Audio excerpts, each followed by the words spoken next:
So welcome everyone. I'm your trainer for tonight. So I'm Vicky Hanna. I'm also the training program manager at HADA. And I'm welcoming Karen Tonkin tonight, who's going to be doing a handover in this space. And you will meet with Karen throughout the night.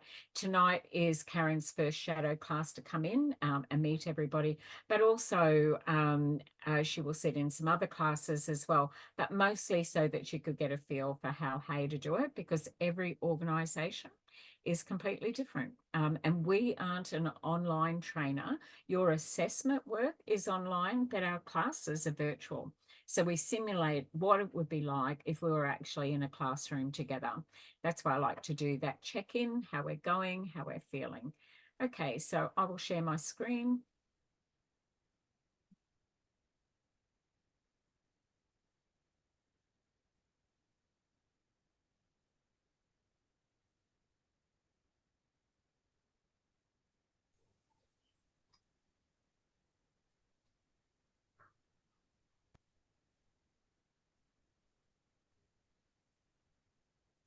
Okay, get rid of some of this clutter that sits around.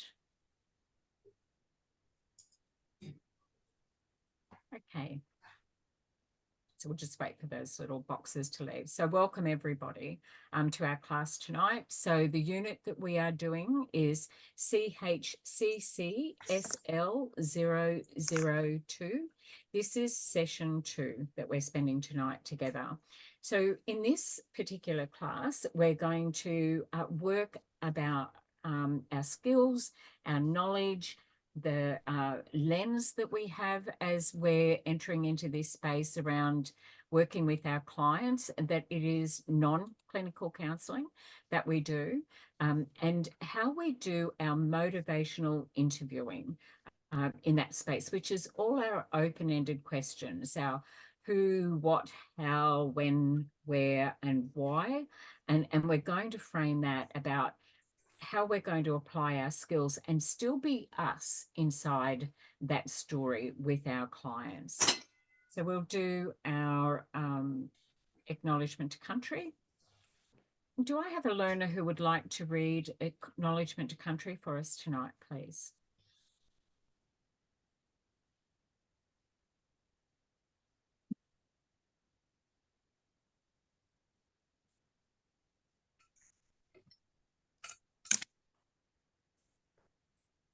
No volunteers? Karen, would you like to read acknowledgement tonight?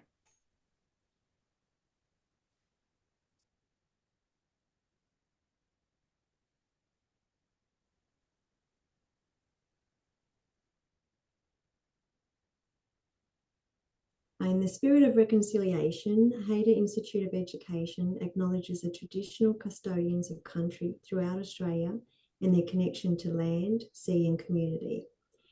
We recognise Aboriginal and Torres Strait Islander people, and then it's cut off, unfortunately. So I can't quite read the slide. Everyone's pictures are covering it. Inhabitants of the nation, the traditional custodians of the land on which we work, live and study. We express our gratitude for the sharing of this land, our sorrow, and then I think it's cut off again, for the personal, spiritual and cultural costs of that sharing, and hope that we may move forward together in harmony in the spirit of healing. We pay our respect for all First Nation people and acknowledge elders past, present and emerging. Thank you, Karen. I sit on Tarrabalane Bunda, often referred to as Bundaberg, and there's several country areas that I'm on, but my actual where I work from home is on Tarrabalane Bunda. Okay, so a little bit of housekeeping. Cameras on, please, unless you're not comfortable with that. It's an adult respectful learning space. I want you to be comfortable. Microphones on mute, please, because we are recording, making sure that we're not picking up any background work. But they are touchy, so sometimes they will go and turn themselves on. So I want you to just keep an eye on that for yourself and just look for that cross through the microphone on the icon on your screen. We will have class break times. We'll have 10 minutes at 7. We'll have another 10 minutes at 8. And we work on HADA time, which is Melbourne time. which is also for New South Wales. Class participation, if we've got a big class, we ask for a hand up. But when we're in the workplace, we don't do that. So if you know that someone isn't speaking, then you can step into that space, add something. Please never apologise for contributing. We want and welcome your conversation. It's really important because everyone's coming into this space with a different lived experience, a different why they want to do this work. And regardless of whether you're working in the sector or wanting to work in the sector, everybody has something to contribute to this space, and we all will learn from each other. Our respectful relationship is in our safe language. When we're here, we can have differing views with others, and that's very welcome. How we manage those respectful relationship matters. And when I'm in a classroom, I expect that everyone is in the same conduct that they would have if they were speaking in front of their peers in the workplace or their supervisor as well. So we're having professional conversations. No smoking or vaping on camera, but of course you are working from home like I am, and off camera. Please manage those things for yourself. I also want to address that there may be some content that could be triggering for you, and to care for yourself in that space, that some of the discussions may enter into that where there may be an adverse effect. Everybody is different. So I know that if I'm feeling a little uneasy, I'll feel that in my stomach. So that's my spot where stress might first show up. And for some people, it can be a headache or lots of other different things. You know you. Could I just ask that person to turn their microphone on, please? Michaela, thanks. And then be kind to yourself as well. Just know that as you're learning, you're getting new information coming in, and everything is easy when we know how. So please don't compare yourself to other people who seem to be able to do that. Know that how we support you is in class and our discussions with your learner guide, and also your opportunity to be able to work with your trainer one-on-one. And how we do that is an hour a month is available to all of our learners, and we can do that in booking a 30 minutes every fortnight through your Calendly booking system, or you can do that by sending an email through to your trainer on their next available time. Okay, that's great. So we're moving into an overview of what we're going to cover tonight. So we're going to have a look at your case notes, what to say, and that is based on a little bit of what we did last week of what the client stated and what I observed. So what I heard and what I saw. You'll use communication skills. We talked a little bit about that last week, the ways that we do that, but that could be active listening. That could be non-verbal communication. That could be like head nodding or body language, listening, paraphrasing back, checking, have I heard that right? And then allowing the client to guide you if we're on track in that space. We will look at the stages of counselling and identify the points which specialised counselling interviewing skills are appropriate for inclusion. And that's what we will be doing tonight and practicing that. We will identify and respond appropriately to strong client emotional reactions. So we talked last week about how people communicate, and then there's some other things that we will notice around observation. Our clients may be really heightened. What are we seeing? Lots of pacing, fidgeting, I guess their mannerisms, how we're viewing that.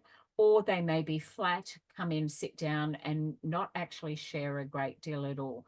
All of that work is to help our clients find that middle window of tolerance and regulate.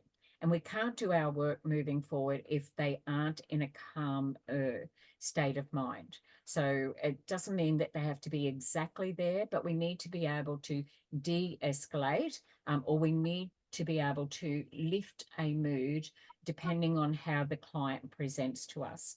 in your role plays and in your assessment, these are the things that they're going to ask for consideration. What do you see? What do you hear? What mood? And then what risk? And then also recognize our own style, our own values and beliefs, our own lived experience. And that's what I refer to as our lens. What am I coming into with my own values, my own culture, and which bits are relevant can I bring into that space respectfully?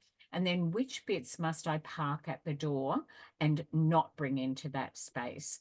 So we talk about duty of care, we talk about client-centric, and we talk about non-judgment. And this is the work that we do in that space. If we can establish trust, safe storytelling, building rapport, and we are calm as we present ourselves into that space, we establish trust, and people we trust, we can work with. And so that's all of that is what we call our specialist skills. You will identify and respond to the need of development of your own skills and knowledge, and that is ongoing. I'm always looking at, wow, I really like how that person said that.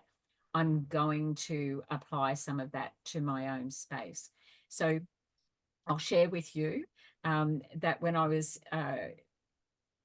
recruiting Karen, who's joining us and going to be stepping into that space, there were two things that Karen said, which I actually say myself. And that's what we're doing when we're in that space, that we connect. So your clients will connect with you, go, oh, she gets me. Oh, he understands. Oh, now we're talking the same language. So we did the non-verbal, we did the what we see, the visual, audio, and tactile. But now we're going to start using our language around that as well. Sorry, I'm just doing a little bit of housekeeping to make sure we've got that in there. So I'm going to stop recording because we never record a video when we're actually in our own video, but you will get the link to that. This one I'm about to show you though, I don't have the link for that. If you email me at Vicky, V-I-K-I, at hayderinstitute.edu.au, I will give you one document with the link for this particular one coming up. This is a great resource. So this is a TEDx talk. TED Talks are amazing. And when we talk about what are the gaps that we have as workers, that's a place that you can go and play. Okay, that ongoing professional development. It's not like I'm here in class, I've got all of this, am I ready? We're always learning. So I wanted to share one with you tonight that is actually a really great one. So I'll stop recording, and anyone who would like to email, I can send that one out. It is not a hater one, but is definitely applied to both government and non-government practice standards with our workers as well. So for those of you who know Michael Bungay, thanks so much for watching again. And those of you who do not, about taming my advice monster, I think you'll find this quick, brief 15-minute recording will be really helpful. Let me get the text side right for you. So that's a technique, taming my advice monster. There's another acronym as well that we work with, which is WAIT. Why am I talking? Okay, so we are there to get information from our client. The only way we can do that is if we really listen to understand and we check ourselves so that we're fully present in that space to listen to them. Now, because you're doing the qualification, you're doing a diploma, it's a higher level qualification. So you may find yourself coordinating a group of people. You may or may not be the person who leads that program. You might be the person who has other people working under you in that program, and you will be capturing that data to write the report. A report might go, if you're in a government agency, then a lot of that gets put into our systems. You're familiar with systems because you're already using your student portal. That's a system, that's a platform. And then you've also got your first access login, our simulated workspace, where it's got a dashboard and it's got all the policies and procedures that sit in there. This is you at work simulated. Okay, so the scenarios and the role plays that we give you are clients de-identified. So these are the kind of things. So depending on the position that you go for, what your position description says, it will have something in there which is about your duties and your tasks. It may even be that you're going to work in an education program, but your qualifications will take you there. It might mean that you're working in emergency relief. It might mean that you're working with people who are experiencing financial hardship. It might mean that you're working with people with mental health issues, families, that you're attending to the elderly. You may have clients that are experiencing trauma or coming through that, and you are their community connection. Our clients, when you're doing a diploma of community services, are varied. They're just about every single person in the community. And when we look at the data around mental health, with adults, it's 1 in 5. With young people, it's 1 in 4 of people who will at some stage experience a mental health issue. So we all have a mental health, so that we come in with that. And it is a kind of sliding scale. Like if you say, oh, if you'd asked me that last Wednesday at 2 o'clock, I was great, good to go. But you asked me yesterday on Wednesday at 2 o'clock, depending on what has been happening to me, might have moved up that scale a little bit. So that's where our observation comes in. What am I seeing? What am I hearing? What am I asking in those intentional interviewing questions? Okay, so let's get a little bit of feedback from everybody in the breakout room. So just come back with, I'll pop in our chat so we can share that space with each other. And you don't need to name the person, but I just want you to pop in there. What was the predominant one? Put that one in first. So you might go visual / tactile.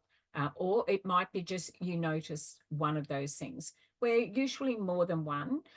So I try and develop my skills in the audio space, being aware of myself, and we must be like, how am I hearing things? How am I saying things as well? And because I sit in that neurodivergent space as well, I'm mindful of, I need to hear my information sequentially. So I listen intently when someone is actually saying something to me, because I can't understand it unless I hear it a particular way. So the audio side for me, I have to practice and hone those skills a lot more.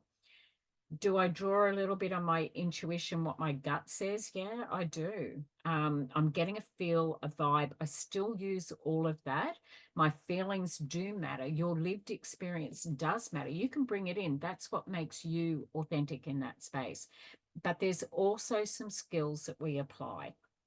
And he's talking about the advice monster, just getting comfortable, being uncomfortable in that silence, or while that person's pausing.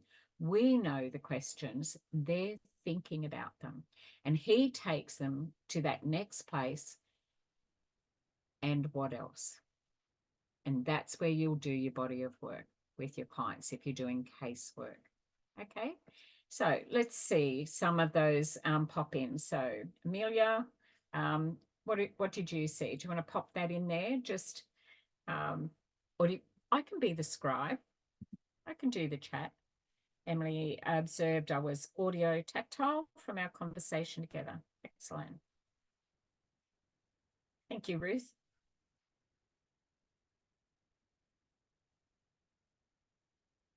Who would like to share what they heard and what they saw?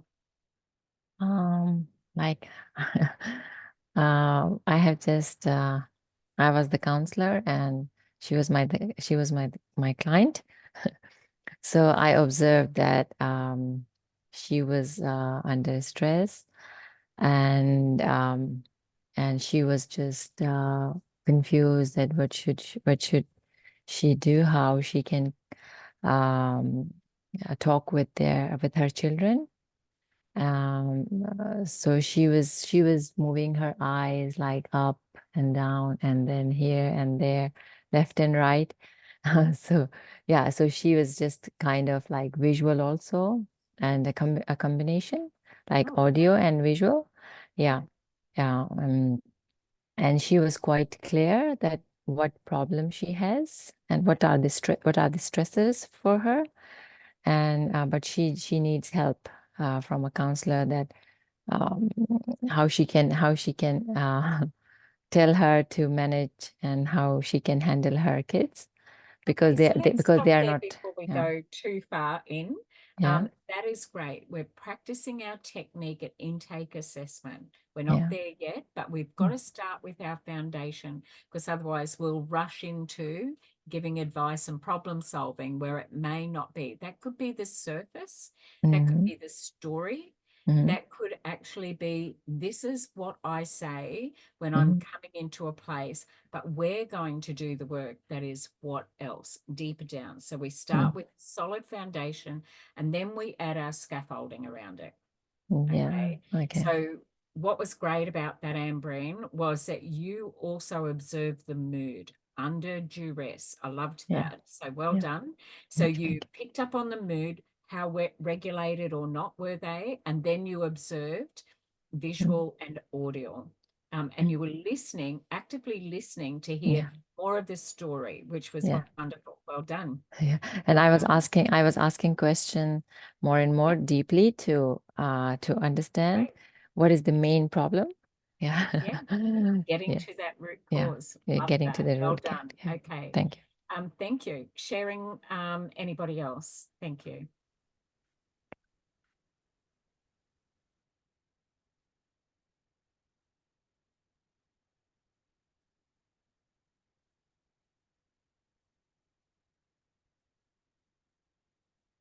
Anybody else have an observation? Yeah, Michelle, you're just on, I can't hear you. Perfect. Okay, I observed a little bit of visual, a little bit of audio, but the whole time I could hear something being moved down, like with her hands, and her arms were moving like this. So I'm like, okay, tactile. Yeah. And I work with babies, so I'm very much into, because they can't talk. So No. I So, very much noticed. yeah, love that. Yeah, so your observation skills are honed. You're looking for things, which that is communication, isn't it? Mhm. Yeah, that's brilliant. Love that. So what I saw, visual, audio, tactile, and that's true. Like because I'm ASD, I have fidgets, I have all sorts of really cool things on my desk, and all of them get used and applied throughout all of that. It's busy space, but we learn techniques and strategies to regulate. So for some of us, it's breath work. Look, okay, I've had a big day too. Let's just sit for a moment. Okay, let's just get everybody in that space. Thanks, Michelle. Somebody else, what they heard, what they saw. And then I love that Michelle is saying that's a communication skill that she applies in her work. I can go. I was talking with my client and identified that she might have had a bit of a stressful week. But in terms of balancing kind of everyday life and study and work and that kind of thing. But it led us to a really nice conversation about hearing about her family life and her grandchildren, and gave me the impression that she holds them very highly and it's like a safe place for her. And whilst that was happening, I was watching her body language, and she made it very obvious that she was a visual learner by her eye movements. And then, yeah, definitely confirmed that for me when we kind of debriefed us afterwards, and I asked her if that was factual or not. Right. Love that. Fantastic work. So you got the mood, you got the why, what happened to you, And then you've got her connection.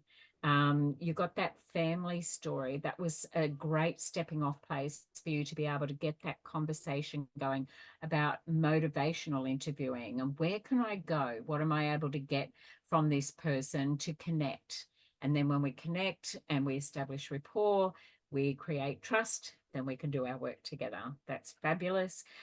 You observed the visual learner, and what happens when we've got all of that is we know that our language will be in pictures. If it's very obvious, do you see what I mean? Now you're both connecting, because a visual learner's language is I see, do you get the picture? Okay, you can draw, you can show. Your tactile people, put things in front of them. We're just going to do this over here, have a look at that. So we're finding ways to communicate, and these are our specialist skills. So some of you might do this without even thinking about it, but because we're practicing our standards, we need to know that the only thing that changes is the client's story. We repeat this each and every time. These practice standards are consistent, professional, and inside our boundaries. And how we do that is if we practice these each time we come together as peers. So it's not like I'm over here in theory, or maybe I'll only do that when I'm in a role play. It has to now become part of how you communicate, to actively listen and to have some motivational interviewing questions. Now, for me, when I'm working with a client, to get informed consent, I've got to have that relationship communication, because, oh, look, here I want to refer you over to a GP just to rule out if there's nothing else going on for you. But that's kind of like, where's the relationship? I'm straight into the business side of it. Then how can that be client-centered? How can that be about connection? How can that be about, am I just giving you advice and steering you down a direction that I think you should be in? Like, I don't yet know if those experiences have been actioned in the past and that person hasn't had a positive experience. We're going to explore them together. And so rather than the client have to tell their story over and over again, your file notes are important. It would be really, I'd be failing in my duty of care, like not only to my peer, Michelle, we're working together. When I'm leaving, see you, Michelle, I'm out of here. If I don't give Michelle the resources, the story, what I heard, what I saw in my file notes that are progressive, identifying what those key issues are. So Michelle can go to it and go, oh, I can see here, okay, all right. And then the next step action where we finish off is that's where Michelle can step in. So you can imagine that if I've got Betty as the client and Michelle's going, oh, look, Vicky's away for a week and she didn't have time to do a handover, but did you get an email? Yes, okay, that's great. So you knew it was going to be me today. Connect. Okay, and then it's like Michelle knows a little bit. Look, I've got some notes. Vicky's left some notes around, but I wanted to sort of work with you this week and get to know you a little more. But we don't want the client to feel like they've got to start from the beginning and tell their story all over again to a stranger, because change can impact a mood. Like, I was really mindful when I jumped into this space with you that you were getting a new trainer.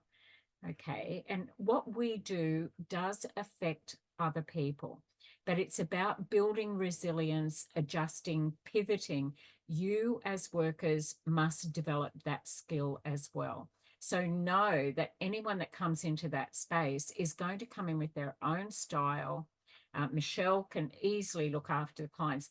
We don't want our clients to be so codependent on us that it's like, oh, I only want to talk to Vicky. Like, Michelle's competent. You know, I've handed my caseload over. Any one of you would be able to step in and fill that space. That's what we do when we're doing shared care planning.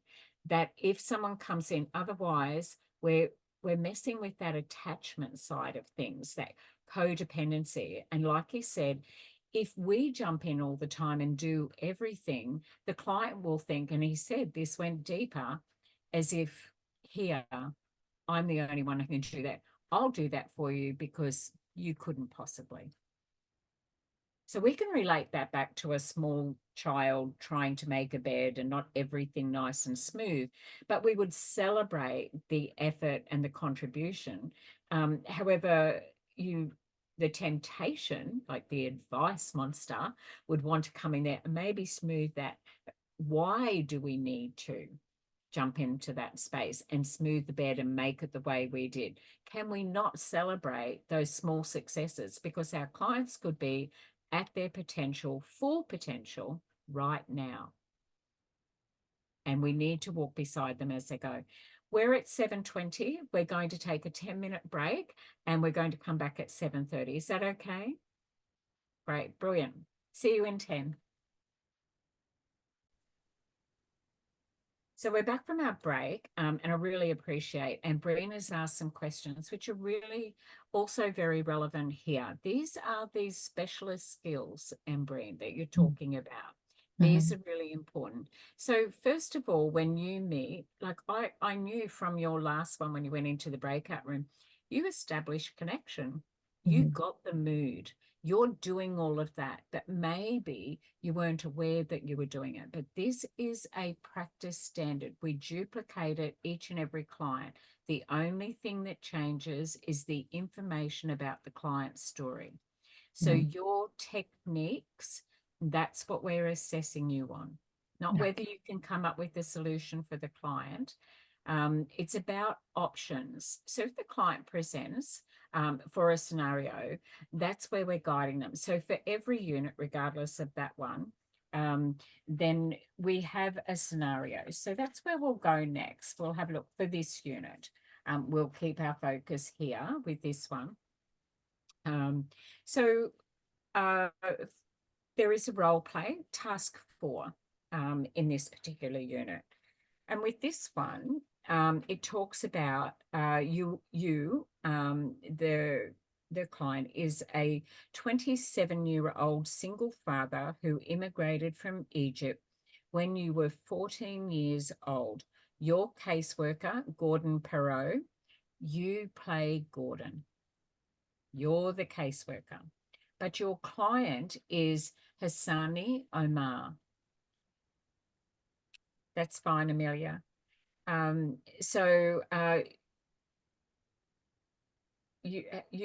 Gordon, has helped organise a counselling session with Michelle Donahue.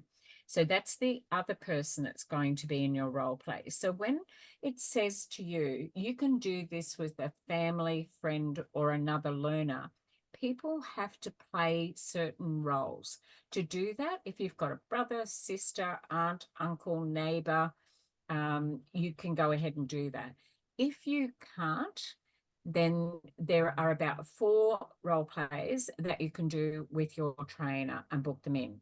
But like I said, some people would like to do a lot of their role plays with somebody else just till they get started. Now, I have worked with people and assessed role plays that they have recorded on their own with nobody there. But they have played that as if there was somebody there. So I, as the assessor, have a copy of that role play and the instructions. I've got the story. And so what I'm going to look for will be your ability to ask those questions, those intentional interviewing questions.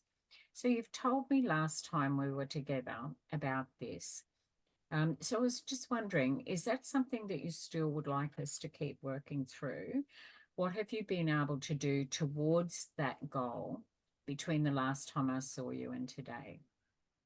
And we might have referred them somewhere and they didn't follow through with the referral. So if we go to a doctor and we say, here is my thing, they're asking intentional interviewing questions to find out, what does it feel like? What does it sound like? What did the patient state? And they're trying to gather information to prescribe the appropriate medication or the change in lifestyle. So in doing that, let's just say the doctor has done that consultation. That's what we're doing. Intentional interviewing to get the information we need to do the work we're there to do, which is support. That's our role. This is community support services.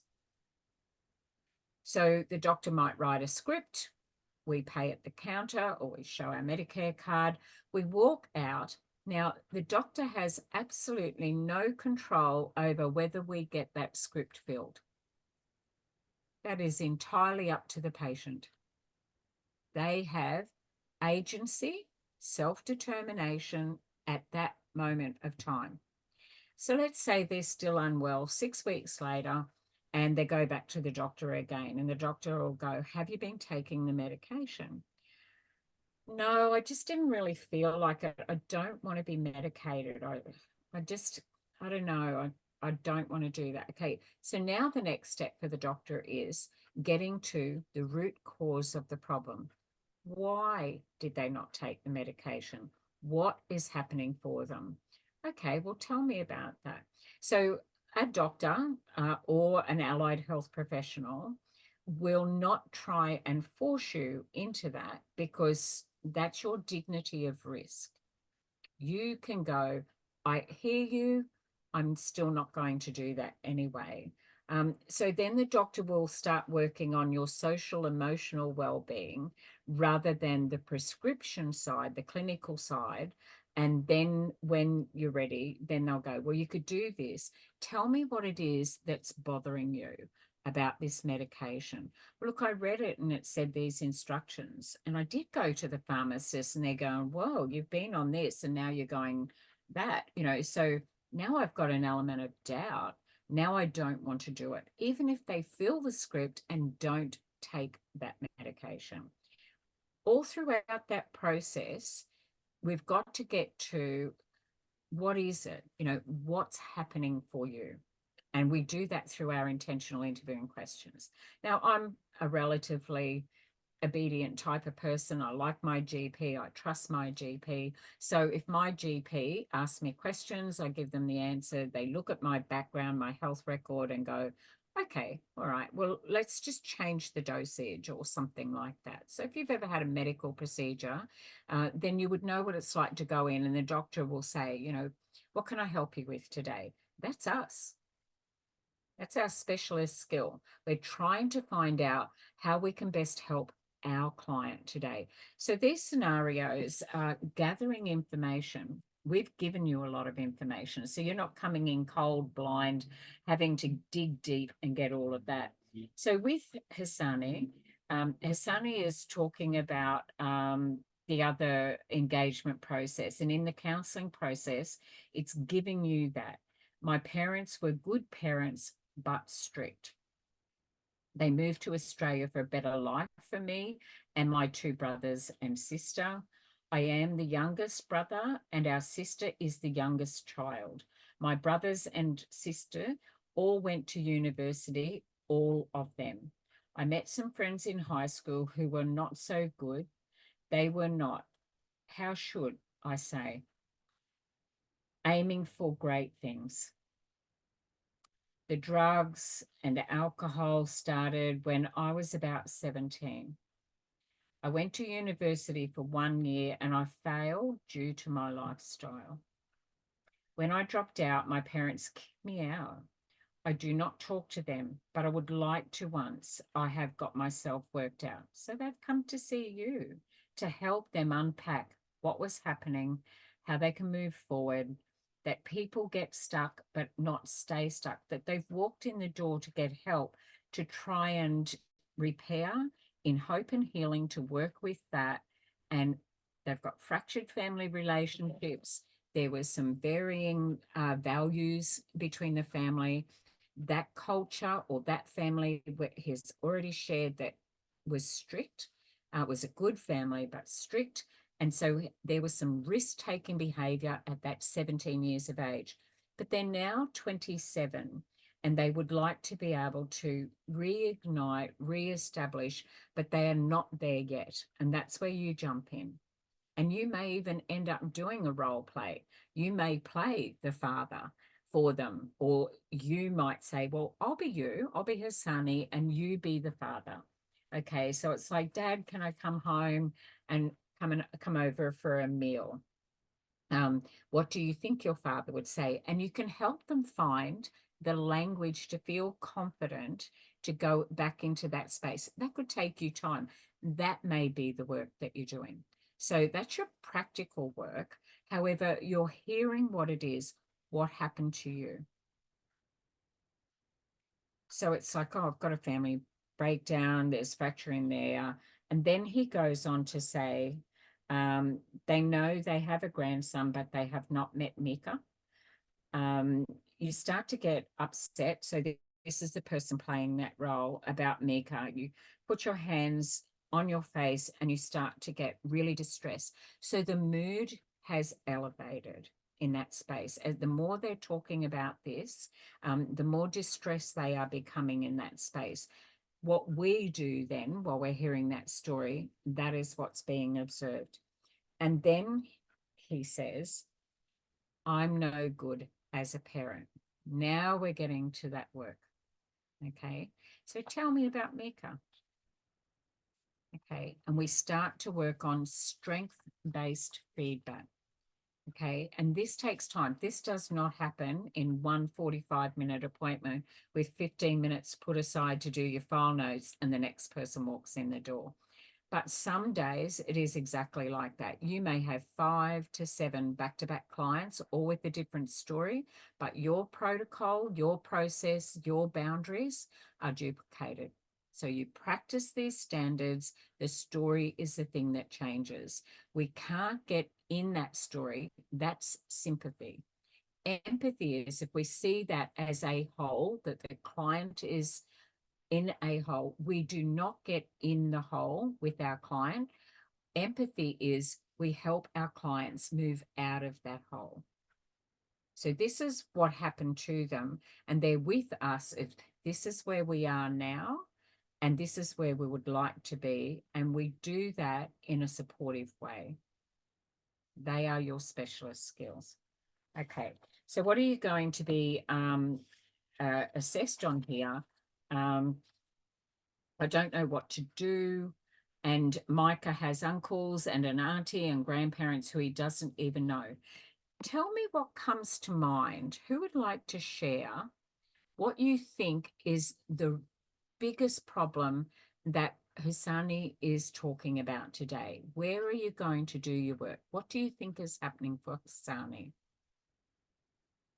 And it can be more than one thing. Just throw some ideas out here. What are you hearing? What do you think is perhaps the body of work that you're going to do?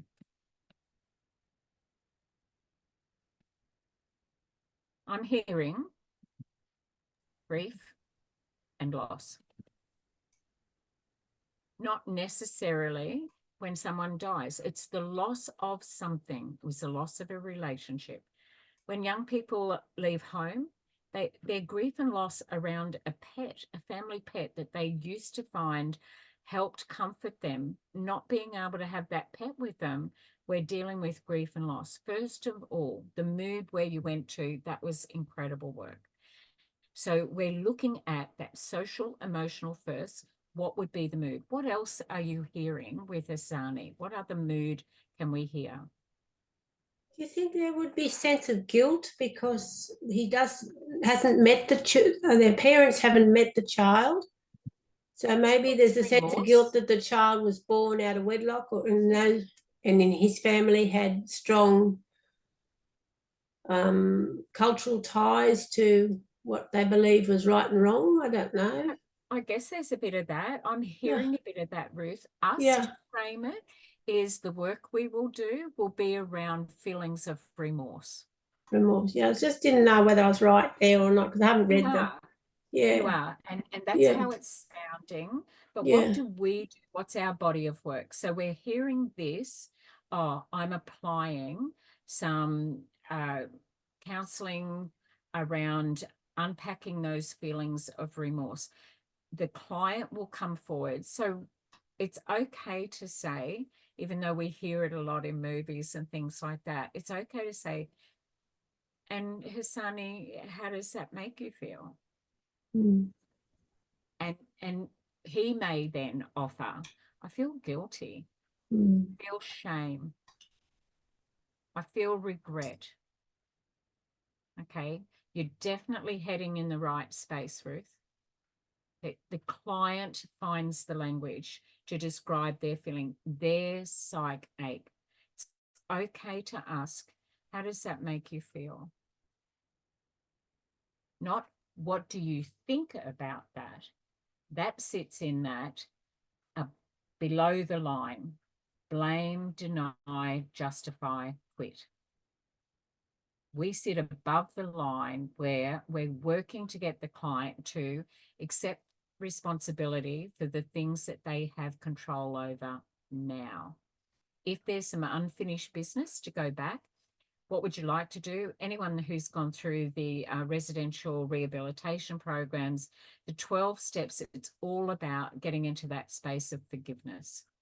I made a mess, I need to clean it up. Okay. So is going in there with an apology something that you've been thinking about? We're just checking. No, no way. They're the ones who are to blame. Okay. You seem a little angry still about that. What's happening there? Tell me about that. Okay. Guilt is suppressed anger. It gets internalized in our body. So someone can come in and go, I'm not feeling very well. A good GP will go, what else is happening to you? So I don't want to just write a script. You didn't fill it in anyway last time. There's other work for us to do here. That's why GPs can put you on a mental health plan, because they're working on the body and the mind, and everyone has a mental health. And that's what you're doing as a counsellor. You're getting to the psych ache. So we have a demographic of clients. We work with people 12 to 24, 18 to 65, whatever it is, the role that you're in says that you're working in, and the service model that comes in through the door. That's your demographic, or people who are survivors of domestic family violence, or people who are AOD, or people who are experiencing housing and homelessness. And that's the demographic. Then we look at the psychographic. We're working with the person. So we hear what it is that's going on, but we're working with how can we help that person in that space of recovery. I love where you're going with the remorse, but we're not going to label it as guilt, because that could imply that they may blame themselves and may use that word, but we're going to step back and it's like, how does that make you feel? Well, I feel guilty, but it might not come out quickly. It's like, I don't know. I'm just stuck with it. Okay, what are we going to say? That sounds tough. How's that affecting other areas of your life? So we're going to try and have a look at what would your life look like, feel like, if you were able to deal with this thing that's still sitting there, and a barrier for them in moving forward. So they've come in looking for support and help. What's another mood that you might observe in that story? We're guessing. We haven't met Hasani. We're only getting information. We don't know that person. You might be a bit like me and I'm working off my gut, but I'm using my practice standards. I'm asking intentional interviewing questions, so I've got somewhere to step off from. Okay, so you mentioned this. Or if they come in and Hasani says 2 or 3 times a particular thing, I might say, God, today we're finished, in our session, but I know you're coming back in next week. Look, I want to circle back. A couple of times today, you mentioned your brother, your older brother. And I'm just wondering, I think I'd like to explore that a little bit more next time we're in. It's okay to circle back. What did I hear? Oh, I heard the brother mentioned 2 or 3 times. They seem to be a significant person in this story. So that is where I'm going to pick that up. So remember how we first started our night, what I heard, what I observed. We've got to be able to go in there and step back enough to catch those things when they're talking so that we can bring that back. Now, what will that say to the client? You were listening to me. You're acknowledging what's happening to me. You believe me. And that stepping off point is where we establish trust. Okay. Does that feel comfortable? You know, like you've got a friend and you talk to them, you can tell them anything. That's kind of what you are. You aren't their friend, but you are friendly. And we do that in a trained way inside professional boundaries. But if you're the sort of person that your friends always come to and tell whatever's going on, you likely already have very good active listening skills, non-judgmental anyway. So I know one of my workers, they don't talk a lot, and they say, you're a really good listener. And if he knows them well enough, then he will just say, oh, I'm just gathering evidence, that's all. So he can use that. That's a joke and it's dry. And he wouldn't do that at the beginning of that until they establish the relationship. So there's times where we share. So I can identify with that. And that's a place that I have walked down that path, and that can be really hard. So I acknowledge how hard that is for you. Not to tell your story, not a parallel. Oh, I've got a story to tell you too.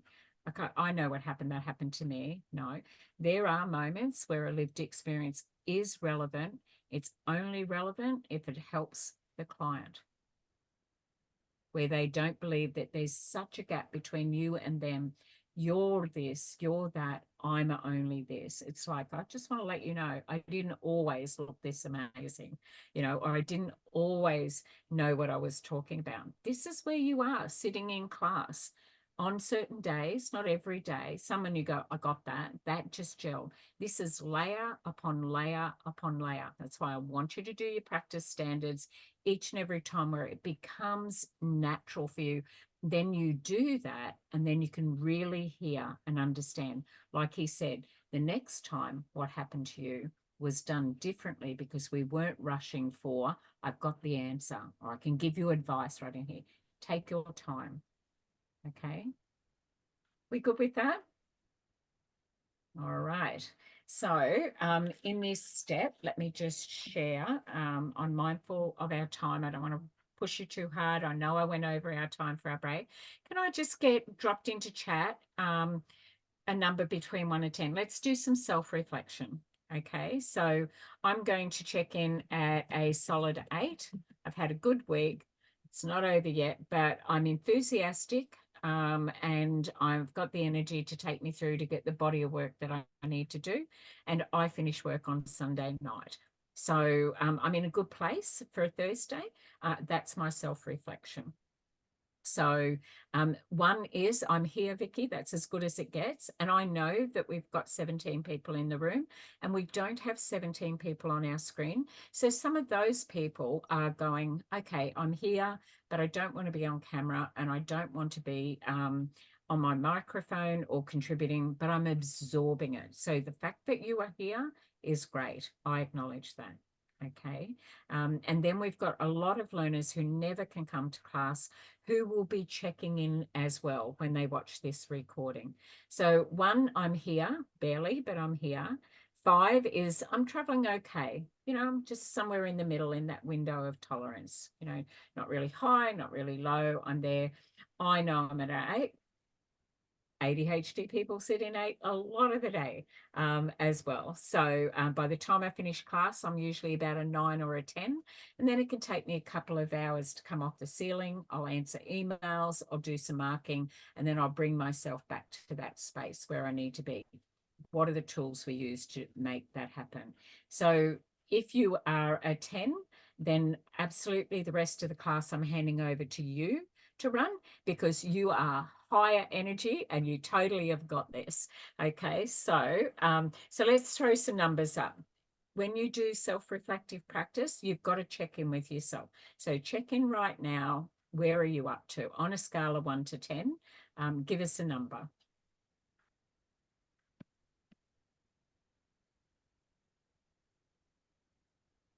Oh yeah, thanks for sharing. That's great. Wow. You know what? Next week, okay, I've got some people who are going to probably co-facilitate here. Okay, that's really good. That's great. Thank you. Thanks for sharing.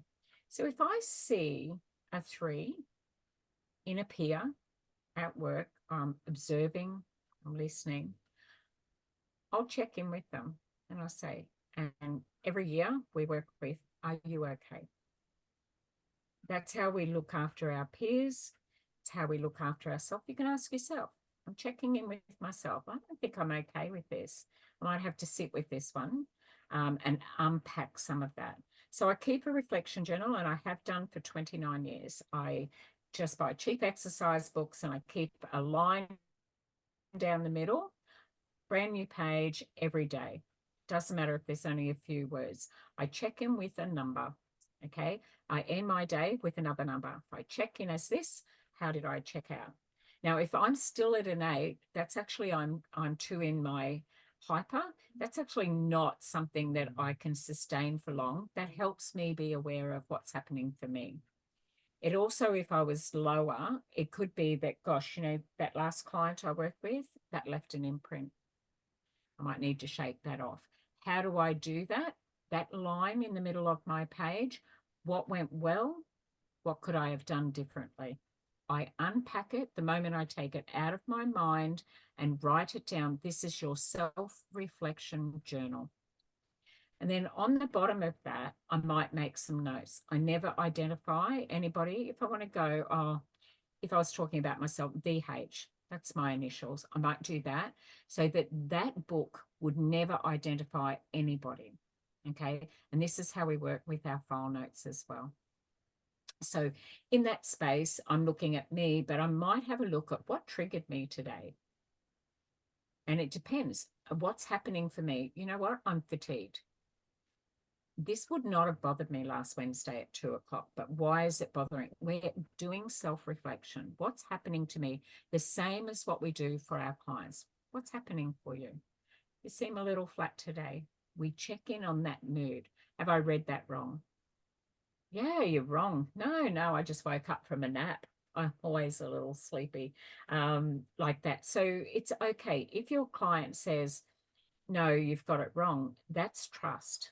That means they feel confident enough to correct you in that space. Don't be concerned that you got that wrong. You know, they're sharing that. What's harder is if a client's sitting in front of us and completely compliant the whole time. Yes, no, okay. Right, we're not connecting. They're just obediently going through the process. Some of the clients that you have that you're going to work with don't even want to be there. When you do your body of work, though, it's like, oh, that wasn't too bad. I'll come back. Oh, I'm going to see you next week. Cool. We'll have a yak. So it could be where it's court directed. Or if you don't go and get this counselling, then, you know, it's a different conversation next time you present before the courts. Or you might be talking to someone who's struggling in the workplace and they're trying to unpack what's happening, and there's some conflict, inner turmoil like Asani, or external, and we've got to help them identify, is this something we have control over? What could you do? What are some of the strategies to unpack that? Like, I can work with people who highly educated, present as very confident, and then there'll be something, what happened to you deeper down. Now, I might not get there straight away. So let's just say we've got someone who wants to go for a job and got all the credentials, qualifications and that, but we go a little deeper. Okay, so I'm going to give you this scenario to take into the breakout room after we have our next break. Okay, you're going to spend 15 minutes in there and you're going to be working with one client again each. There'll be 2 of you in there if we've got our numbers. Okay, if not, we'll have one person will just be doing the observing, what I saw and what I heard, and the other person will be the client and the other person will be the counsellor. Now, we don't record your breakout rooms. I don't go into your breakout rooms. This is safe storytelling in that space. Just relax. You are amongst peers. Everyone is in that place of trust as well. So here's the scenario. You've got a mature woman in her 30s. She has a university education. She relocated to that city for her husband's work. She got a job very quickly, loved it, was fully qualified to be doing that work.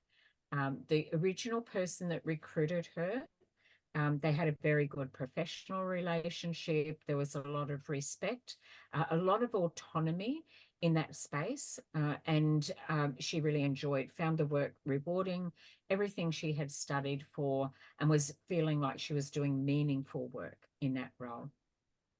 And then they got a new CEO, a different style of CEO, who had been selected by a board of directors, highly qualified, had the skills to be able to deliver, but had a different style. And it meant that everything changed. Now, that can be stressful change. And then their style was, I think how she described it, was more efficient in her wording. Okay. I don't know if you've ever been given feedback in the workplace or with others. It's like when you say something like that, like we won't use a word like where it's got a personal affliction to it. We will go, oh, so change the dialogue. So, oh, you're really abrupt. It's like I can, when I'm really busy, get efficient in my wording. We had to unpack different ways to take the names or the feedback that person had been given. Anyway, they found it impossible. Okay, it was impacting their mental health. They weren't sleeping. They were feeling sick. There was absolutely no joy in that role either. They wanted to leave. And so they quit. It was a decision they made with their partner. There was no pressure there from the partner about making that decision. And in fact, they'd encouraged her to leave much earlier, but she stuck with it because that's her work ethic. She thought she could turn it around, but everything that she tried, the skills that she had applied, just did not land in there. So then we were working with, and this is where culture comes in as well. Culture isn't always different country, different religion. It can be the vibe, the staff morale of the energy. When you walk into a room and you go, whoa, the silence is deafening in here. You can sense that. I'm sensory. So when I'm in there, it's like I can tell something just went down before I came in. So I then automatically lower my energy so that I'm not bouncing around the room, because that could make somebody feel that I'm not acknowledging what's happening for them, that I'm not being respectful. So I'm self-checking. It's like, whoa, this is feeling really heavy in this space. This is feeling like a 3 or a 2. I need to get myself back into that. So I'm checking myself at the door, and I'm mindful of that. And then I consciously think about what I'm going to say, if I'm going to say anything at all. Okay, these are choices that we make. But when this person left, they were able to, they didn't need to be connected to Centrelink, but they wanted to be connected to Centrelink. And Centrelink classified them as a stream 1, which is low maintenance. But they're going, well, I'm unemployed and I still need support to be able to get work, because everything I'm trying isn't working and I can't get a positive professional reference from my previous employer. And this is a barrier outside of their control. Okay, so we had to do that. So she got referred over, and I was the caseworker in that space. So I just said, well, you've got all the tools, you've got all the qualifications, your resume looks good, you're going for jobs that you pitch to. Where do you think the barrier is? So I'm working with the information that I've got. Now I need to do my intentional interviewing question. So where do you think it is? I don't actually think I'm getting any good references. And so I actually had feedback from an employer who I knew someone who worked there, and they said like that she just did not give a good reference. So it's like, okay, that's a challenge. So it's like, okay, so that's a challenge we've got to overcome. There's some strategies we've got in place to do that. We can explore those for you. Okay, there will be other people who can speak to your work, and you can speak to that. You can say, I have not put down my previous employer as a referee for me because they won't give me a positive reference. I left the position because I didn't feel that everything that I could bring into that space was going to be able to be applied. I studied for this. I spent a lot of time doing it. I really love that work.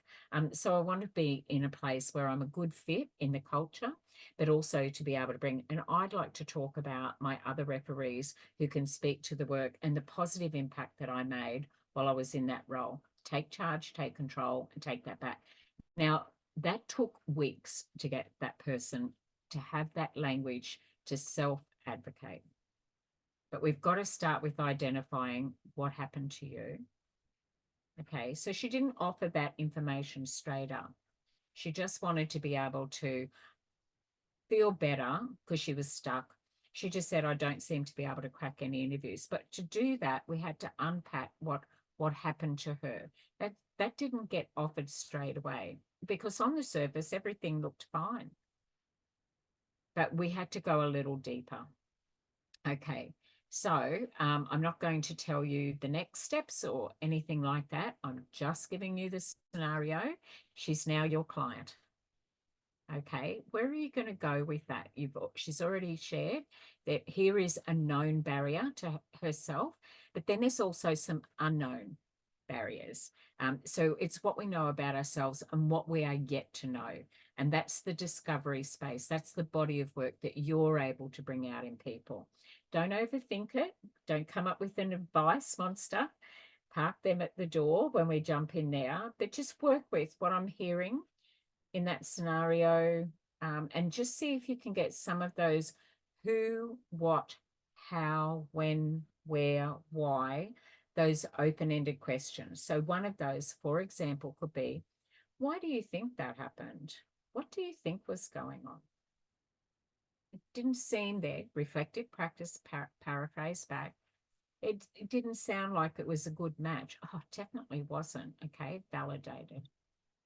Now, that doesn't mean there's blame in that space. That could be not a good fit. Now, that's not personal, but we can take it personally.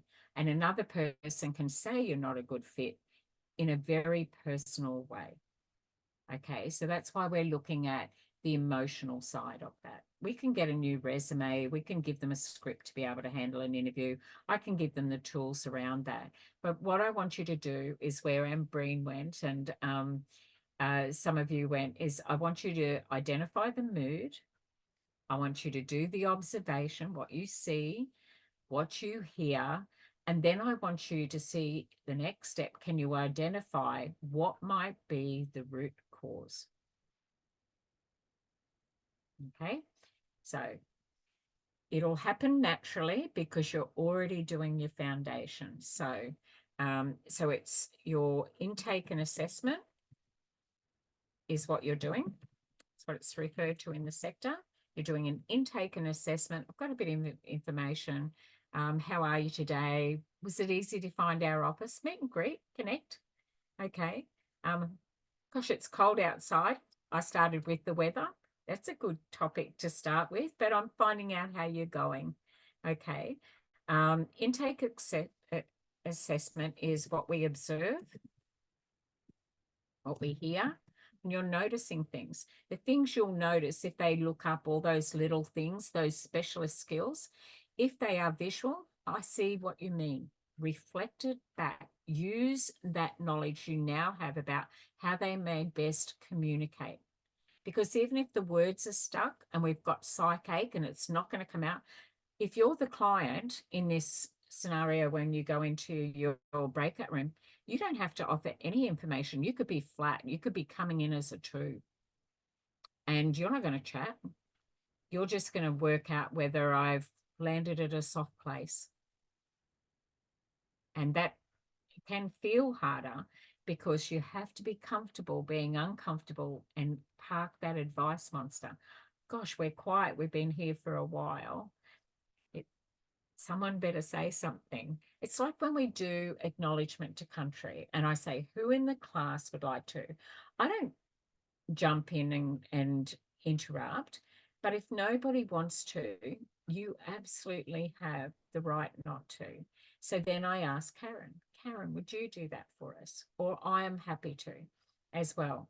But the more we step outside of our comfort zone, the better we're going to get at our practice standards. Okay, so it's like, oh, I've never done the acknowledgement to country. I don't know if I'll stumble. Like, do it anyway. You know, just do little things that get you out of your comfort zone. So when you're in the workplace, every meeting is started with an acknowledgement to country. Your supervisor is probably going to say, Michelle, can you do acknowledgement for country today? And you've got to be ready, because this is how it works. In Australia, in the community service sector, we do acknowledgement to country. Unless we've got an elder in our team where they will do welcome, or they will welcome you into the space and let you know that you are on their land. But we're showing respect for being on First Nation land. Haida continually do that practice standard across every single class, every single time. Okay, so you will be doing this. One of your role plays requires you to do this when you're facilitating a meeting. Okay, so what should we call our client? Let's give her a name so we personalize. Oh, well, or would you like to give her a name when you get in and introduce yourself? Please de-identify. Don't be, I'm Michelle and I'm in here, because it'll leave an imprint. It's late. You guys are tired. You've had a big week. You're testing your brain. I'm pushing you a little. Don't put that imprint on yourself. Be Betty, be Sally, be anybody. Don't be you. Just separate yourself from what is happening for the client, okay? Just in case you're a little flat and some of that kind of wants to organically sink inside your skin and inside your brain and shake it off, okay? So otherwise, stay back, I'll debrief you. If it's shaking you up a little bit, if it's close to home, if it's triggering, and you've ever been through this experience, stay back, I'll debrief you and I'll show you how to do it, okay? All right, so you can name that person. Don't let it be your name. It's intake assessment, meet and greet. Hi, how are you? Observe, hear, select the language, key language around that, as in, I see what you mean, and acknowledge them, sit in that space with them, and then ask some questions in the who, what, how, when, where, and why. So it might be that you never get to that space. It could be like, oh, what brought you to our Dubbo? How come you, okay, where were you living before? They're all open-ended questions.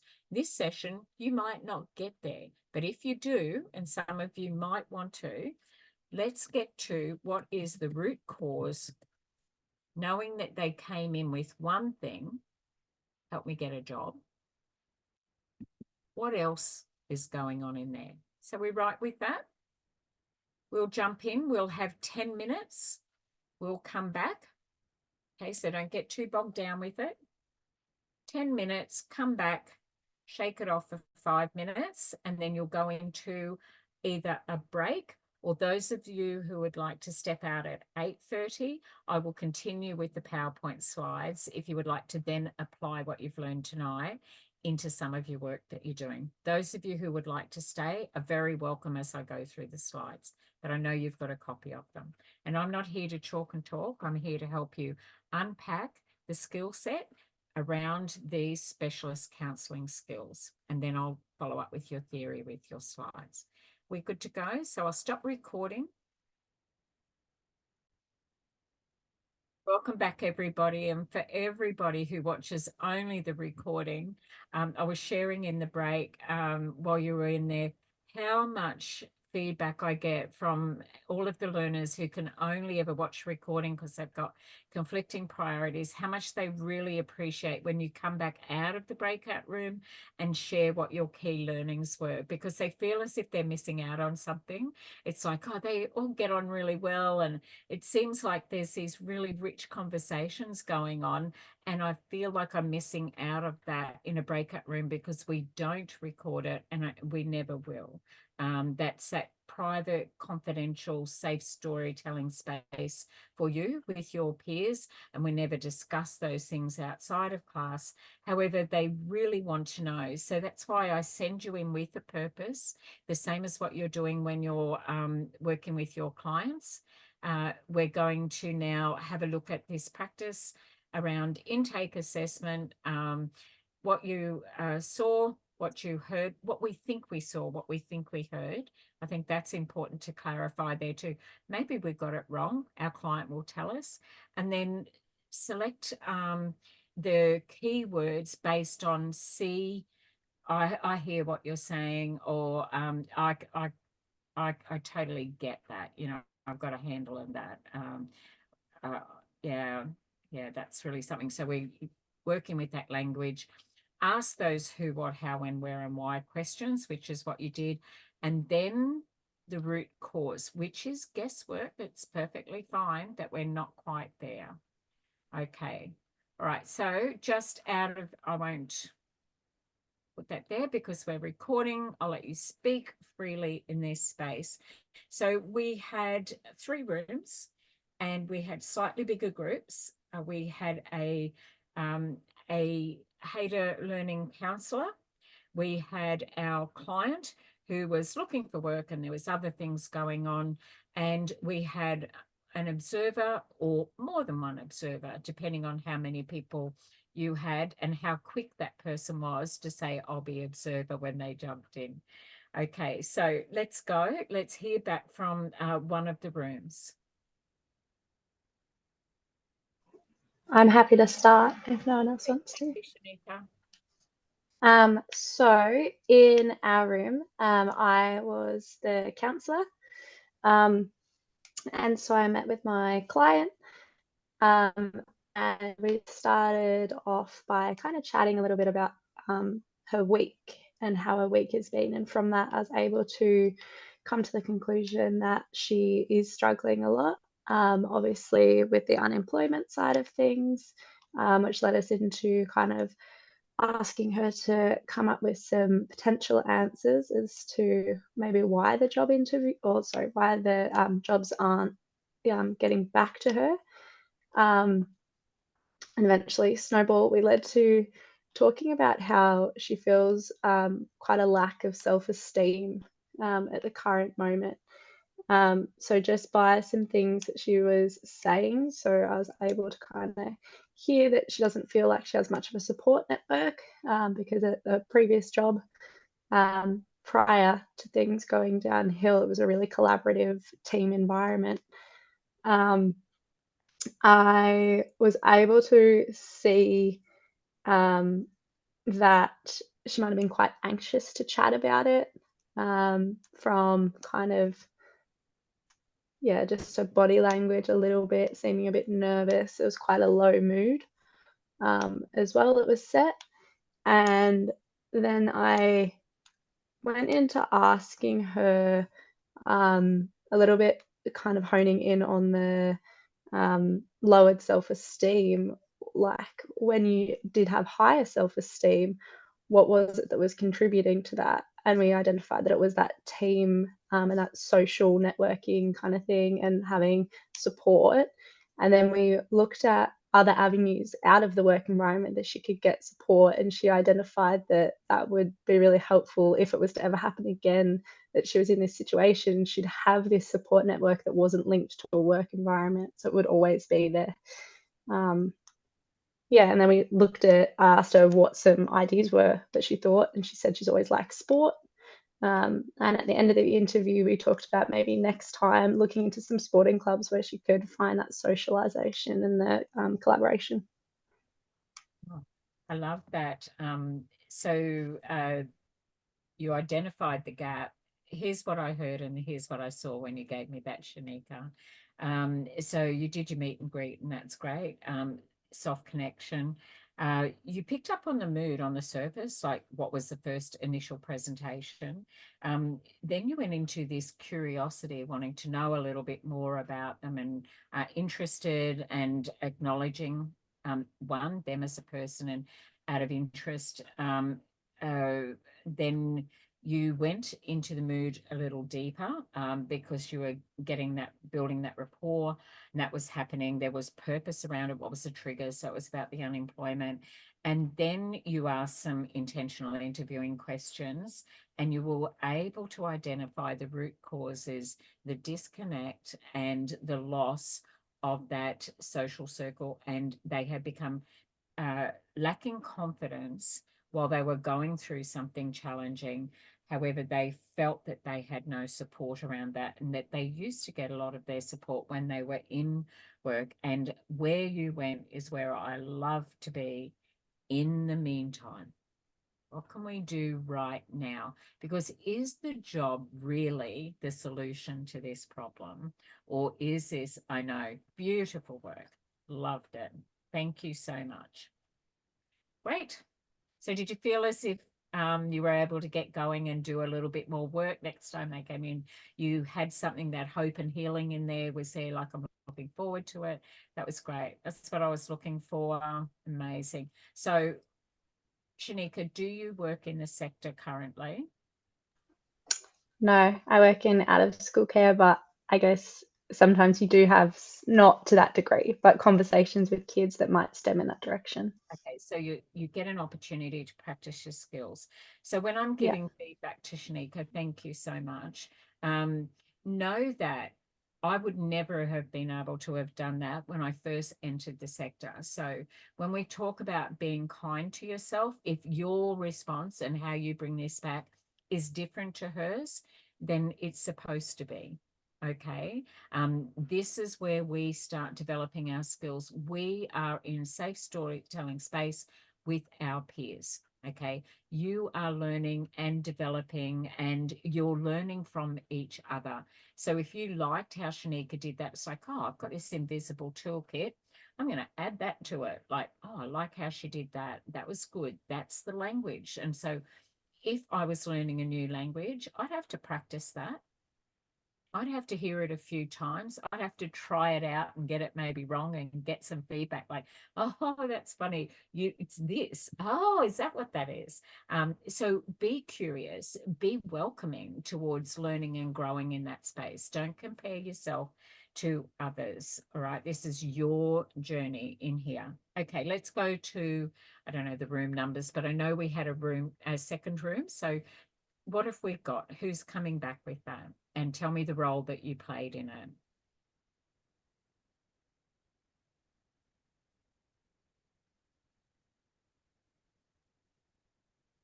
Can Cool. I? Yeah. I was in room 3. I met my client, Sarah.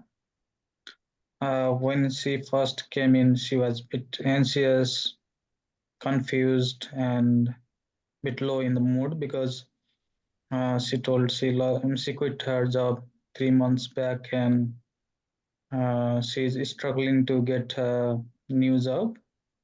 So she's in stress. She has to pay the mortgage for her house, and that is why she's finding it's very difficult without job. And her husband is also giving her stress because of that. And yeah, she was pretty confused what to do next. And you told that you will become a referee reference. Yeah. Oh yeah, Yeah. and she has a problem finding the referee for the job as well. So I recommended her to put one of her like professor or lecturer where she studied as a one of the referee, and then myself as another referee. So I think the root cause is the yeah, job. I think not getting the job. Yeah. And financially stressed because of that. Yeah. That's good. Good peer work there too, by the way. Well done. we need to be prompted and helped and supported and have someone have our back in that space. So that was great. I love what that was just playing out. Thank you so much. This was great. Like like you named, we had Sarah. The observation was really thorough.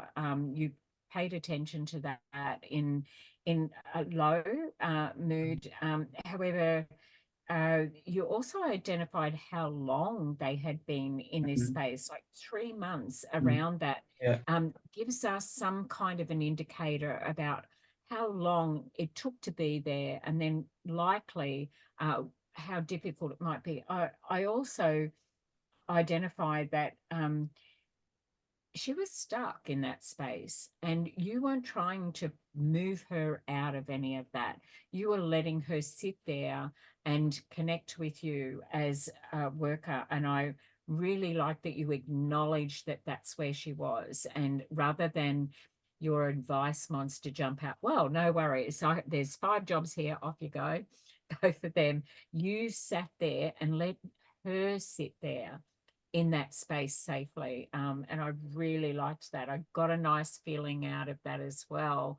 That you just met her where she was up to. That was pretty important as well. Well done. Yeah. Thanks. Thanks, guys. Thank Okay. And we've got one more room. Look at me making you work all the way through. Sorry, guys.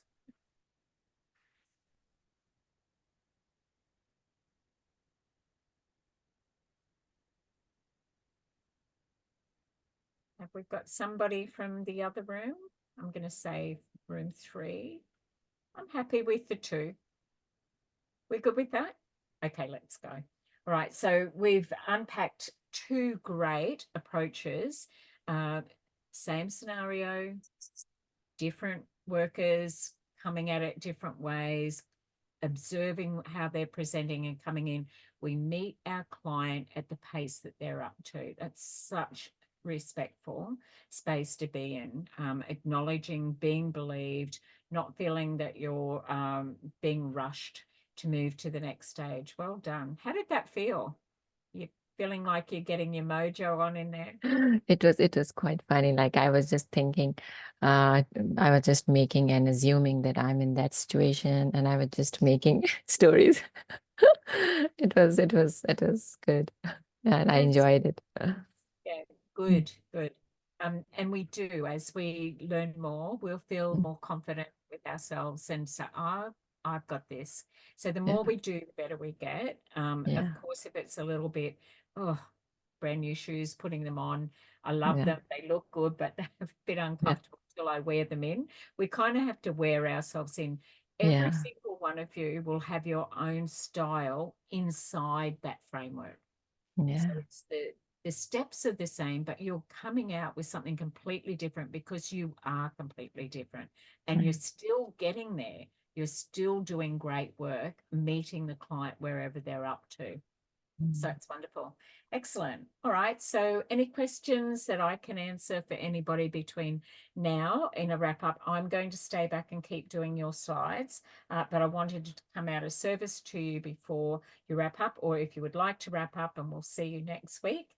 Can I help anyone with anything right now? So I have to leave. Thank you, everyone. I'll go through the slide. Thank you.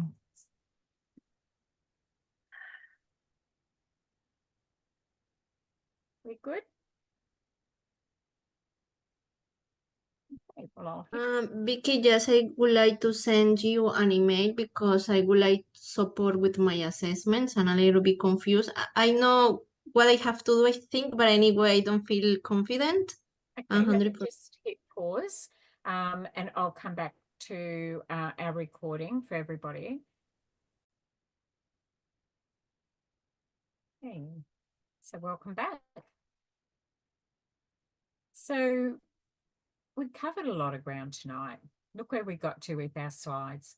Now let's have a look at the work that you had actually done.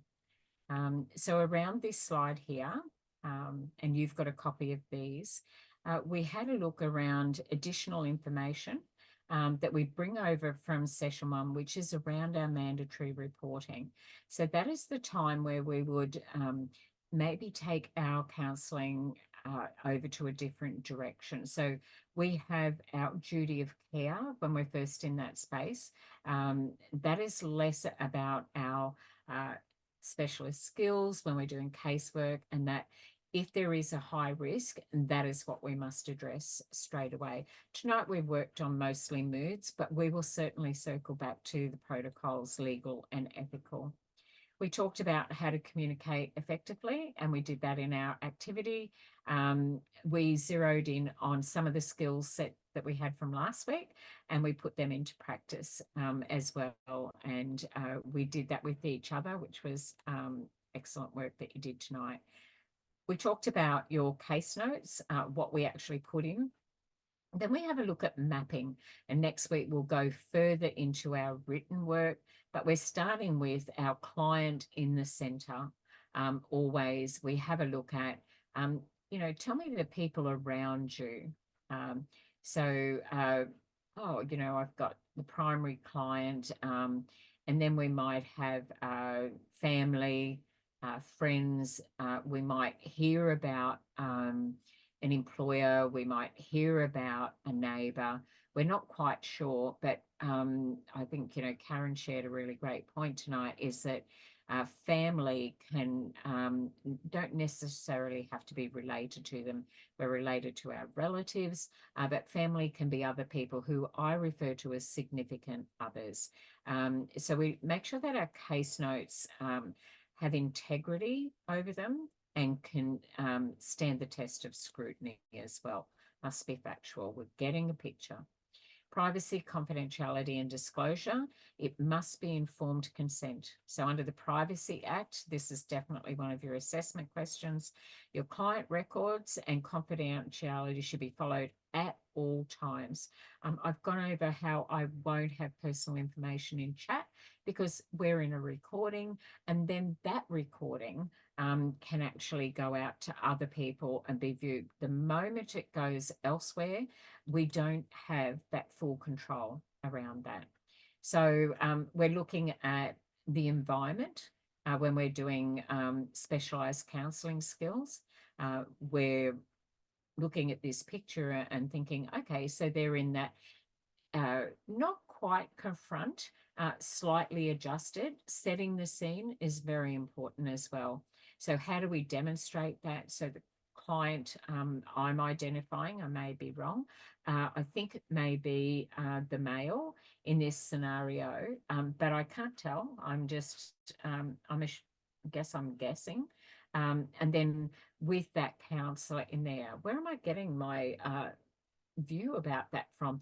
That'll be about my own lens. And so we're using our observation skills just in a photo.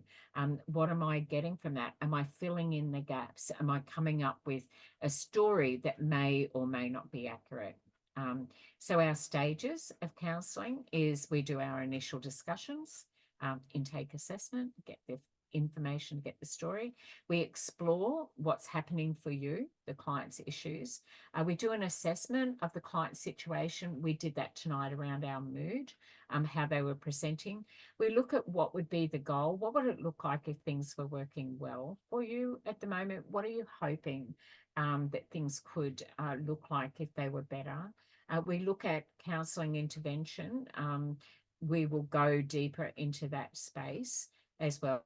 There is a video attached to this, which we won't play in the recording, but that will come to you as an extra, and that is a counselling session as well for you to be able to have a look at. We also talked about, after we watched the video, Taming My Advice Monster with Michael Bungay, and not jumping into that space. So evaluation, end of sessions, or a further referral on, and how we unpack that. So if it's something that you don't deal with based on the scope of your role, what you're hired to do, your position description, if the service even delivers that, we would refer on, and to do that we would get consent. We would have a look at what are the objectives. So the key objectives, what do they hope? That's our hope and healing. I used the analogy of someone's in the hole and we don't go into that hole. We are on solid ground and we give that person a hand up. We talked again about consolidating our communication skills and how that should just be a natural thing. The more we do, the more natural that feels. And if we only do it occasionally, then it can actually feel a bit overthinking or scripted. We can go through the process, but your style will be exactly right for you. We spoke about the specialised counselling skills, what would be needed during work with our client, specifically points where assistance or guidance is needed. What would that look like, and coaching in that space, giving people options, helping them feel acknowledged and believed. And if they're at a point where they're stuck, it's like, okay, so we're at a crossroads, putting some language around there.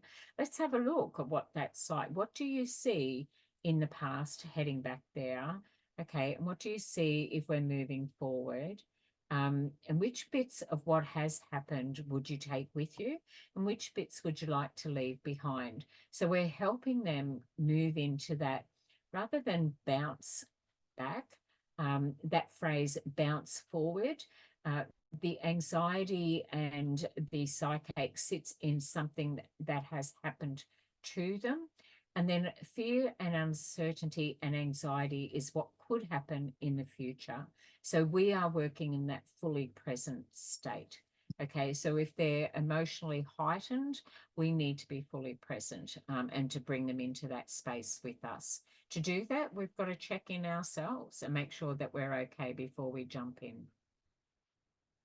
We look at the stages of change, acknowledging that that can be stressful. Usually that's why people present to us. Something must change or something has changed. We look at the pre-contemplation. Look, I'm not there yet. I'm listening to what you're saying, but I'm not ready.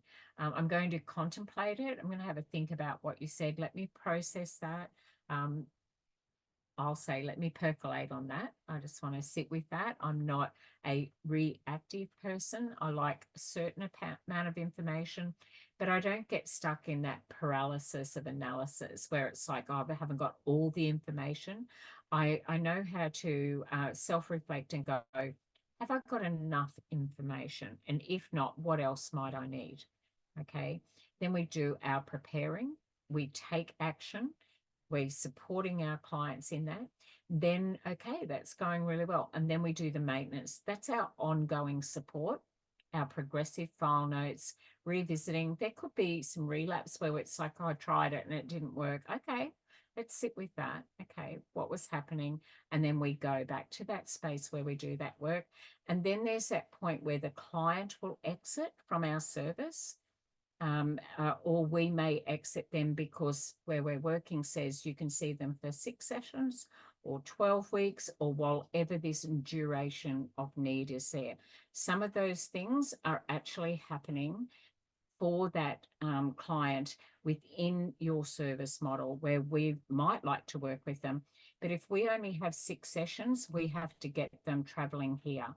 If we can identify that there is a need and the service allows for a re-referral, it may require that you can ask for that. It might be another 2 or 3 sessions, but it's not never ending. Or if you're working in a different service, you may have that client on an as needs basis. If you're in that crisis responsive space, you could be with that client for 10 years on and off, when they find that they're not coping without that support. So they may return.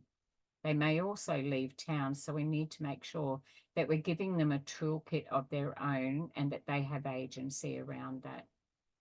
We'll use these skills based on their impact. So it's about the client, the person-centered, and the potential to enhance the client's development and growth.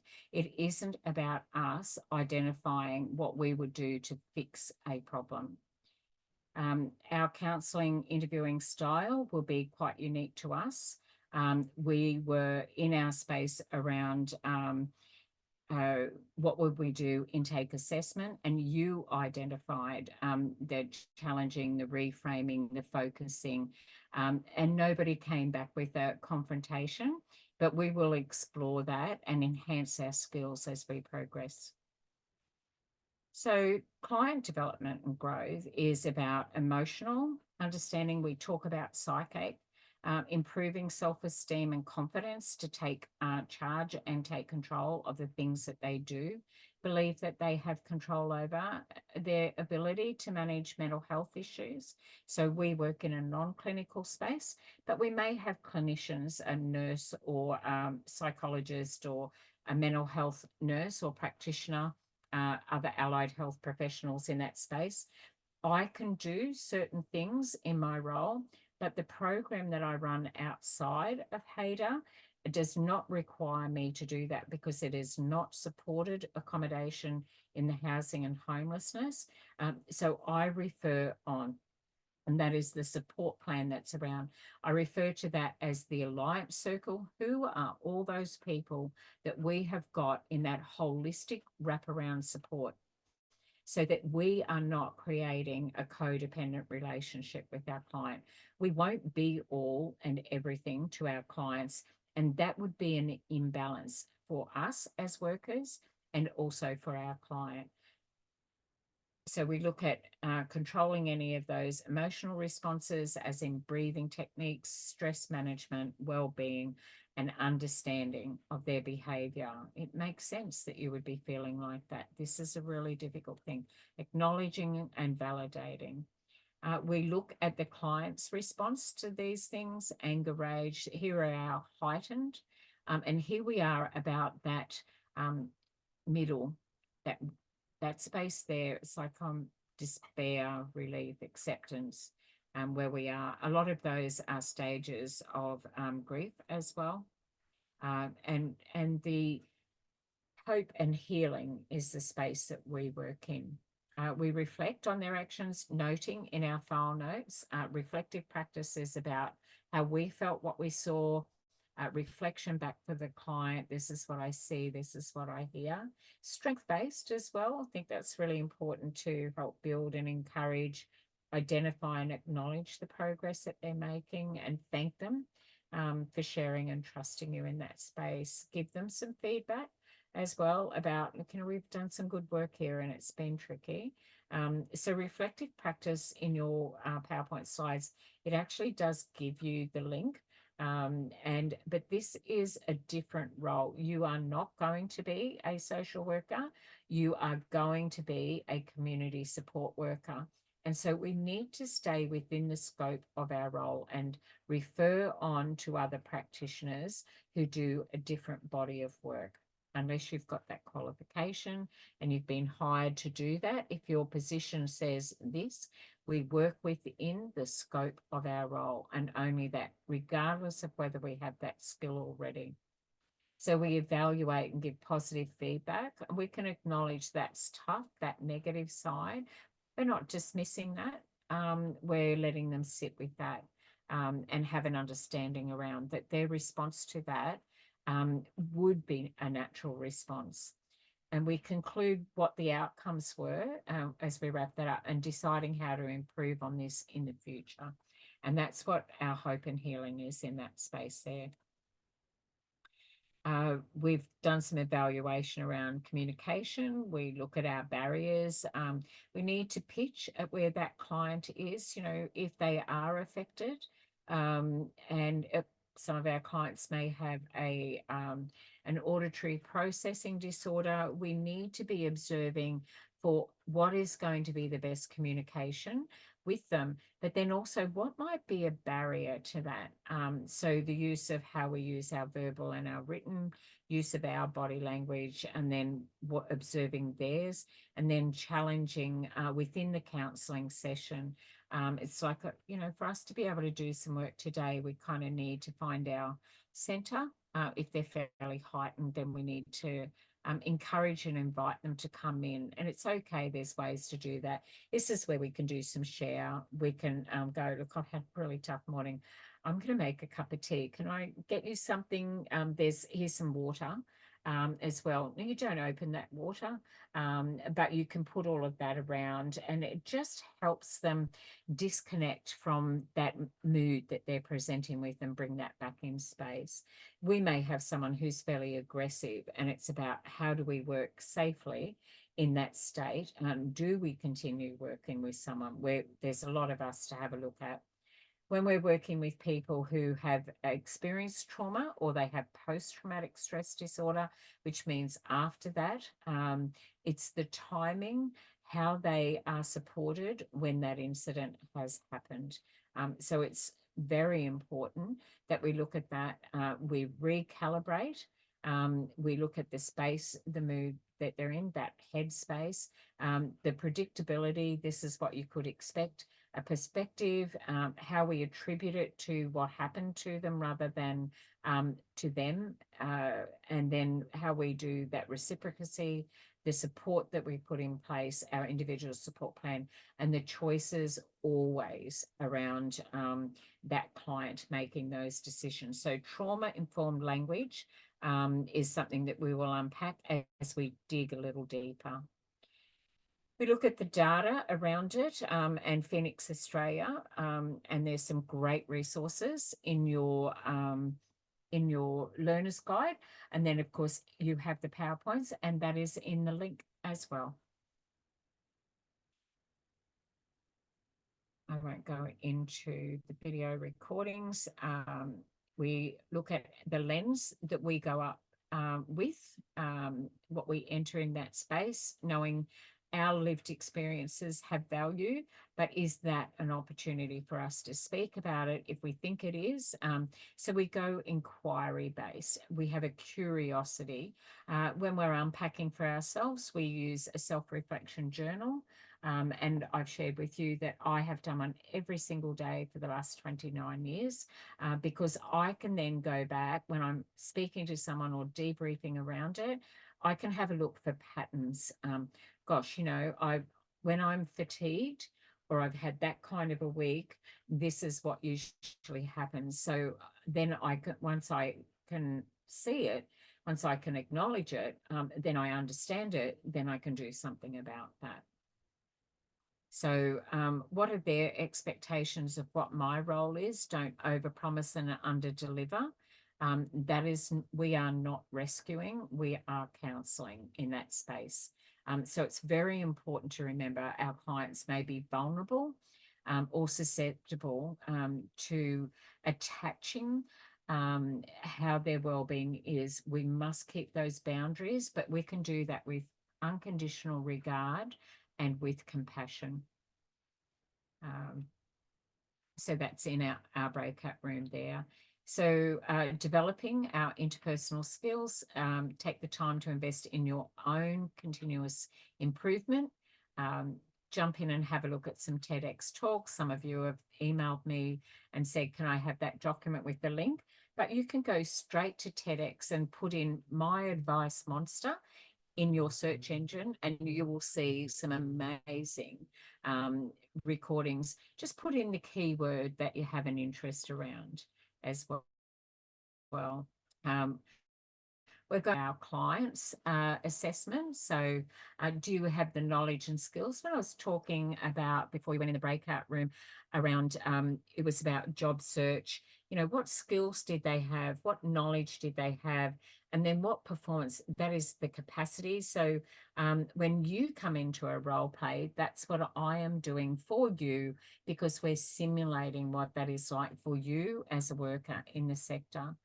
So I'll just bring myself back in here, and gosh, there I am, and hiding that black bar that likes to join us in this space as I'm closing off. Just put some eye contact in there. So when you come into your role play, we are assessing your skills, the skills we develop here in class, and that's about 75% of your study as you're progressing. There's about 25% that we have to go looking ourselves. So your learner's guide has some great QR codes that you can jump into, some websites that you can check out. Look, I love to go into TEDx talks. I think they're great. I've got some of my favorites, Dr. Susan David, and he spoke about Brene Brown, where she's really compassionate. She wrote the book Emotional Agility, which is our ability to bounce forward, to strengthen. She talks about what happened to her and then what she did with that in the journey along the way. But she also talks about strength base, which is very important, and putting herself in that space. When she grew up as a young person, there had been some incidents, and she grew up in a mixed culture space as well. So there was a lot of political unrest. There was different cultures, different values around family stories and that as well. Very rich conversations. One of my Lindsay Murray's book on Into the Night, around a young person who was growing up in and around drug-affected parents, working with them, and how she was homeless, still completed school, and then got a scholarship into Harvard, and how she took that body of work and her lived experience into that.